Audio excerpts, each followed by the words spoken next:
The email came on a Tuesday morning, while I was standing in my kitchen, waiting for the coffee to finish brewing. I almost didn't see it. I'd been half asleep, scrolling through work notifications on my phone, barely registering anything. But the subject line stopped me cold. Estate of Gerald and Patricia Whitmore. Discrepancy requiring immediate attention. I read it 3 times. Then I set my phone face down on the counter, poured my coffee, and stood there for a full minute without drinking it. The sender was a notary named Vivian Cho, from an office in Knoxville. I didn't recognize her name. I'd never hired a notary in my life. I was 29 years old, a kindergarten teacher, and I kept my important documents in a manila folder labeled Important, tucked behind my winter sweaters. The most complicated financial decision I'd ever made was refinancing my student loans. I picked up my phone and read the email again. Ms. Whitmore, I am reaching out regarding some irregularities I've discovered while processing documents related to your parents' estate. I would strongly recommend speaking with an attorney before responding to any paperwork you may have received from family members. Please call me at your earliest convenience. My parents had been gone for 14 months. My dad first, then my mom 3 months later. Almost like she'd decided she didn't want to stay without him. They'd left behind a house in Maryville, a savings account, a small life insurance policy, and a trust that was supposed to be split evenly between me and my older brother, Scott. I hadn't thought much about the trust since the funeral. Scott had handled everything. He was 11 years older than me, an accountant, efficient, and organized in a way I'd never been. When he'd handed me a stack of papers to sign in the weeks after my mom's burial, I'd sign them without really reading them. He was my brother. He'd been managing our parents' finances for years. Why would I question him? Standing in my kitchen that Tuesday morning, I felt something shift inside my chest. I called the notary back from my car, parked in the school lot. 45 minutes before my students arrived, Vivian Cho had a calm, measured voice, the kind of voice that made you feel like whatever she was about to tell you was survivable. She explained that she'd been hired by my brother's attorney to notarize a deed transfer. The house in Maryville, being transferred entirely into Scott's name. I flagged it, she said, because the original trust documents I was given as reference don't match what your brother submitted. The signature on the amended trust, the one that removes your name as a co-beneficiary. It's dated 4 days after your mother passed, but the notarization stamp on that document is from an office that closed 2 years ago. I didn't say anything. I was watching a cardinal land on the fence at the edge of the parking lot.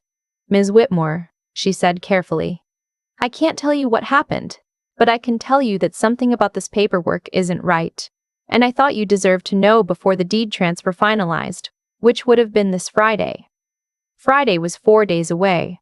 I didn't tell anyone at first. I got through the school day on autopilot, circle time, snack, the alphabet sound 3 times because Theo kept asking for it. And then I sat in my car for an hour after dismissal, looking up probate attorneys on my phone. I found one named Patricia Reyes who had a free 30-minute consultation and could see me the next morning. I drove home, made a bowl of cereal for dinner, and lay on my couch, trying to remember everything I'd signed in those weeks after the funeral. I remembered the stack of papers. I remembered Scott spreading them across my parents' kitchen table, the one with the chip in the corner where I'd dropped a cast iron skillet at Christmas when I was 12.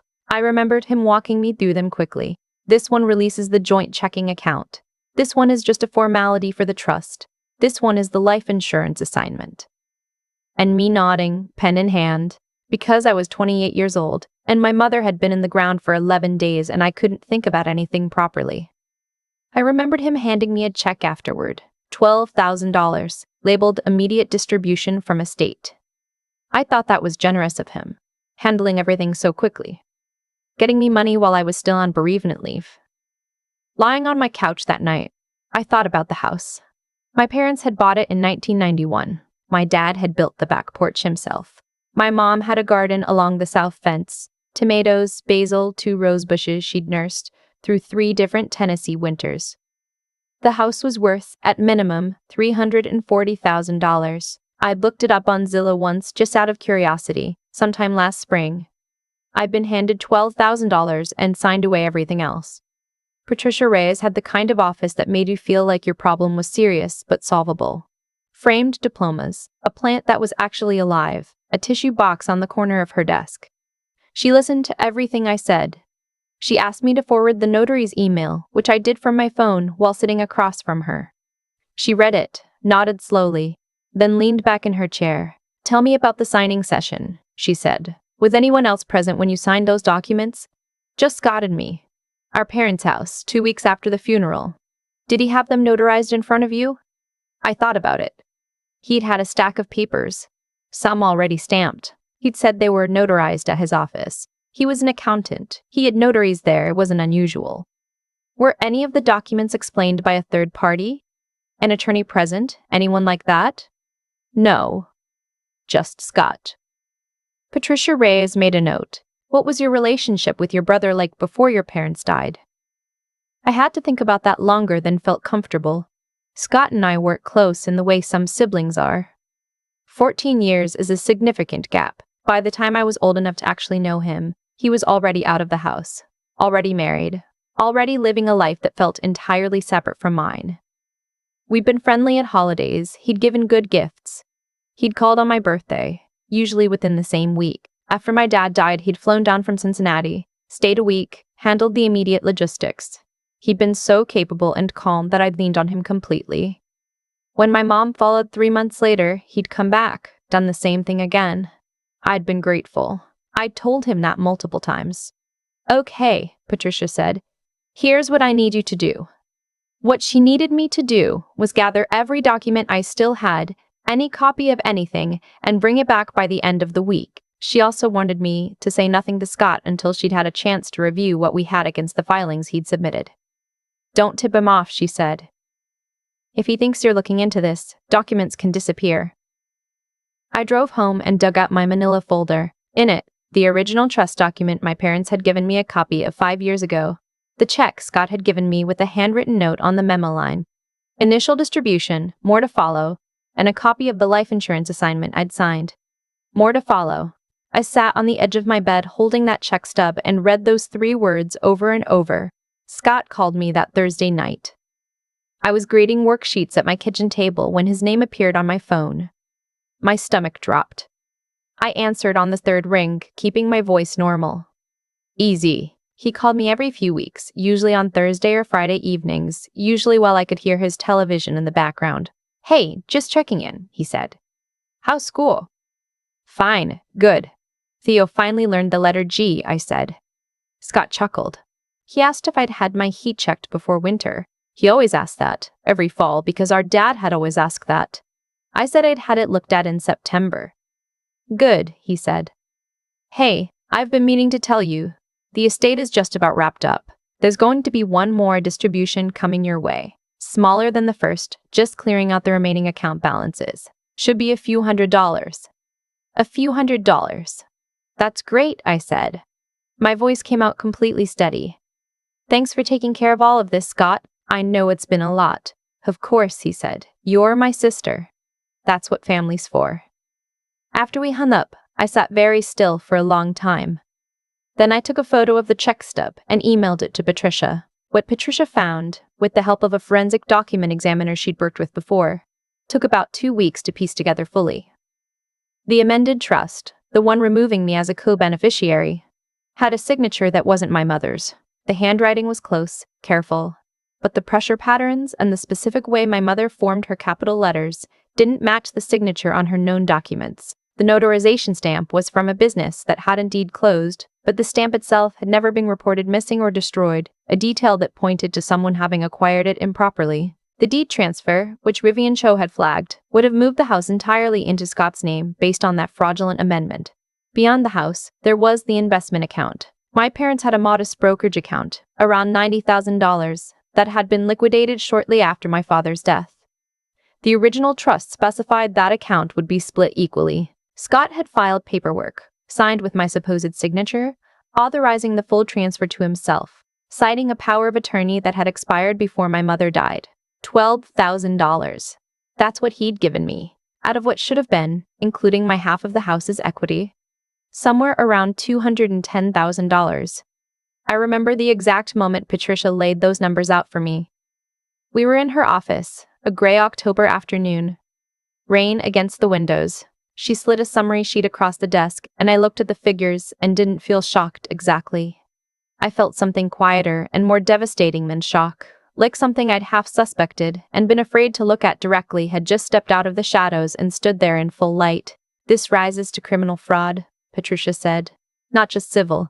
I want you to understand that before we talk about next steps, this could have serious consequences for your brother. I nodded. Do you want to take a few days to think about how you'd like to proceed? I looked at the rain on the window. I thought about my mom's garden. The tomatoes she'd grown every summer. The way she'd bring me a bag of them every time I visited, because she always grew more than she could use. She'd tended that garden for 30 years. She planned for it to still be there when I needed something to hold on to. No, I said. I don't need more time. When I confronted Scott, and I did confront him because Patricia advised that a recorded conversation, done legally under Tennessee's one-party consent law, could be useful, I drove to Cincinnati on a Saturday morning. I hadn't told him I was coming. I just showed up at his door at 11 a.m., with coffee from a drive-thru on the way. He was surprised to see me. He recovered quickly, smiled, said, "This is a treat," and invited me in. His wife Renee was out with their daughter at a gymnastics class. We were alone. I sat at his kitchen table, nicer than our parents' kitchen table, granite countertops, a professional range, and I watched his face while we talked. I asked him, conversationally at first, how the estate was going. He said nearly done, just a few paperwork items. I asked him about the investment account, just out of curiosity. What happened to it? He said it had been minimal, covered probate costs. I nodded and said that was funny because I'd pulled the original statement from before Dad died, and it showed a balance of around $90,000. His face didn't change immediately. That's what I remember most. He was practiced. Those accounts have fees and taxes, he said. By the time you account for all of it, Scott, I said. I've talked to an attorney. Silence.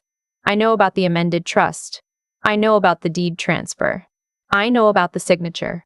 He picked up his coffee mug and set it down without drinking from it, and then he did something that I hadn't expected. He didn't deny it. He went quiet. And then he said, "You don't understand the full picture."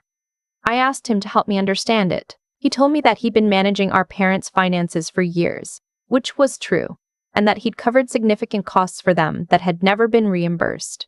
Some of which may have been true. I couldn't know for certain. And that he'd always intended to make it fair. He'd given me $12,000 right away. He planned to give me more? You planned to give me a few $100s, I said.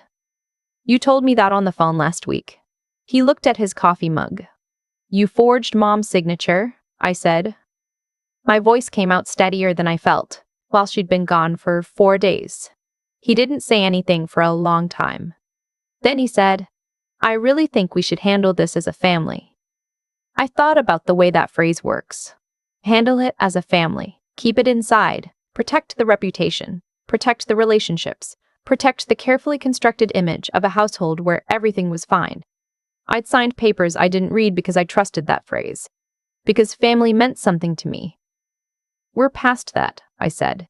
And I left. I won't pretend the months that followed were clean or easy or that I felt righteous every day. There were nights I second-guessed myself completely, lying awake wondering if Scott had some version of events I couldn't see, if there'd been costs and circumstances I hadn't accounted for, if I was burning down what was left of my family over money. $12,000 felt like a lot when he gave it to me. I'd been grateful. But then I'd think about Vivian Cho, a woman I'd never met, who could have easily let the deed transfer process without saying a word. She didn't have to contact me. She had no obligation to. She flagged something that felt wrong and she called me anyway. I thought about that a lot. The random kindness of a stranger with an eye for details. Scott's attorney reached out to Patricia twice, trying to negotiate a settlement. The first offer was insulting. The second was better but still treated what he'd done as a bookkeeping error, rather than deliberate fraud. Patricia advised me to decline both and file the criminal complaint. I filed it in November. The investigation took longer than I expected. About 8 months in total. I testified. I sat in a conference room with the detective and Patricia and walked through every document, every timeline, every phone call I could remember. I gave them the recording from Scott's kitchen. I gave them the original trust document my parents had given me. I don't know if my parents ever imagined their children sitting in separate rooms talking to law enforcement about each other. They trusted Scott with their finances because he was the responsible one, the accountant, the capable son. They'd trusted me to recognize when something was wrong. It had just taken me longer than it should have. Scott's attorney negotiated a plea agreement. He avoided prison, something I had mixed feelings about. But he was ordered to make full restitution, lost his accounting license, and is under supervised probation for 3 years. The house was returned to the estate and eventually sold. My share of everything came to just over $200,000, minus legal fees. I didn't feel like celebrating when it was over. I felt wrung out and sad in a way that's hard to describe, like I'd been holding my breath for the better part of a year, and the exhale left me hollow instead of relieved. My parents raised me to tell the truth even when it cost something. My dad used to say, and I'm sure he said this to Scott too, I'm sure they heard the same things, that integrity wasn't about the easy moments. Anyone could be honest when it didn't cost them anything. The measure was what you did when honesty required something of you. I don't think he imagined his son would need that lesson more than his daughter. I kept the tomato seeds from my mom's last garden. She dried them herself and kept them in a small envelope in her desk drawer, which I'd cleaned out myself after the estate was settled. I planted them in containers on my apartment balcony this spring, and 2 of them actually grew. They're not the same garden. They'll never be the same garden. But there's something. People ask me sometimes, when I've told the story to people I trust, friends mostly. Once at a family dinner on my mother's side, they ask if I regret turning my brother in. They mean it kindly. They're asking whether the money was worth it, whether the legal process was worth it, whether I'd do it differently. I always tell them the same thing. I didn't turn my brother in because of the money, though the money mattered, and I'm not going to pretend it didn't. I turned him in because he'd forged our mother's signature 4 days after she died. He'd sat with me at funerals. He'd helped me pick out the flowers. He'd held my hand at the graveside and told me we'd get through it together. And then, he'd gone home and signed her name to a document that wasn't hers. Some things you can't unknow. Some truths, once they're standing in full light, you can't walk back into the dark to avoid them. I chose to stay in the light. I still think about calling him sometimes. Old reflex, a birthday, a hard week at work, the first cold snap in October when I'd called to say I'd gotten my heat checked. Those moments still arrive, like they always did. I just don't follow them anymore. What I have instead is this: a clear conscience, 2 tomato plants on my balcony, and the knowledge that somewhere in Knoxville, a notary named Vivian Cho decided a stranger deserved to know the truth. I think about her more than I think about Scott, honestly, because she didn't have to. She just did. That's the version of family I'm trying to build now. Not the one you're born into, but the one made of people who tell you the truth even when it costs them something. My parents would have understood that. I really believe they would have. I've spent a lot of time thinking about cause and effect since all of this ended. Not in any grand philosophical way, just in the quiet, ordinary way you think when you're doing dishes at 10 at night and your mind goes somewhere it keeps returning to. Scott made choices. Small ones at first, I imagined. Maybe he told himself he deserved more because he'd done more. Managed the accounts, driven to appointments, handled the phone calls I was too young or too far away to handle. Maybe it started as a rationalization that felt reasonable in the moment, then the rationalization became a plan, and the plan became a forged signature, and the forged signature became a deed transfer, and all of it compounded quietly while I was standing at a graveside holding a tissue thinking my brother was holding my hand out of love. That's how these things work, I think. Not with a single dramatic decision, but with a series of small surrenders to whatever justifies what you already want to do. And eventually those surrenders become your character. Scott didn't become someone who would forge our mother's name 4 days after her death in a single moment. He became that person gradually, in private, over years of small choices no one saw. And I made choices too. I signed papers I didn't read. I handed trust to someone I hadn't actually tested. I confused family with safety. That's Scott's self-blame. I know now that what he did was deliberate and wrong, and entirely on him. But I also know that willful blindness has a cost.